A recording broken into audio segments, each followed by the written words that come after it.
আমাদের সকলের শ্রদ্ধেয় নেতা আলাদ আব্দুল মান্নান ভাই সভাপতি, উপস্থিত সম্মানিত নেতৃবৃন্দ, আমার সামনে উপস্থিত সংগঠনের বিভিন্ন পর্যায়ের সম্মানিত ভাইরা, আসসালামু আলাইকুম।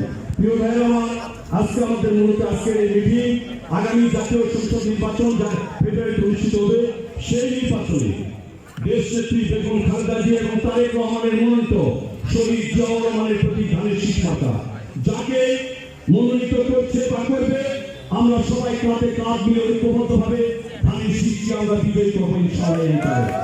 এবং ধানের শীষকে বিজয়ী করে, বিপুল ভোটে বিজয়ী করে আমাদের এই এলাকার এমপিকে আমরা তারেক রহমান এবং বেগম খালেদা জিয়াকে আমরা উপহার দেব।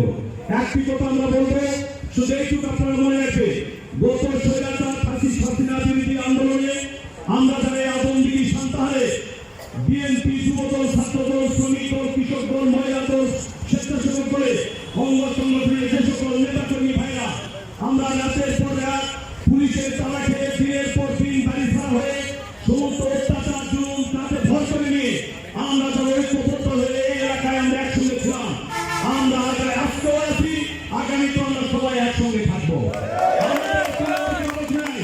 আমাদের অভিভাবক তারেক রহমান এই অঞ্চলে আমরা যারা এখানে বসে আছি, আমরা নেতৃত্ব দিয়েছি, আগামী তো আমরা নেতৃত্ব দিব। কে এমপি হবে, কে মন্ত্রী হবে, এটা আমাদের দেখার বিষয় নাই। আমরা এখানে এমপি, মন্ত্রী, চেয়ারম্যান, কমিশনার হওয়ার জন্য আমরা আসিনি। আজকে আমাদের একটি টার্গেট, আগামী ফেব্রুয়ারির জাতীয় সংসদ নির্বাচন। আর আমরা পঞ্চায়েত মানুষ, আমরা আজকে উড়ে ভাবে আসতে পারে, একটা কথা মনে রাখবে, নিজেদের অধিকার নিজেদেরকে আদায় করে নিতে হবে। যদি আমাদের এই সমস্ত টাকি নির্যাতিত নেতা কর্মীদেরকে চোখ তুলে তুলে কথা বলে, সেই চোখ হারাই দিব আমরা। আমরাই আন্দোলন করেছি, আমরাই সে হাজির থাকছি, আমরা সবাই মিলে আমরা ঐক্যবদ্ধ থাকবো আগামী নির্বাচন।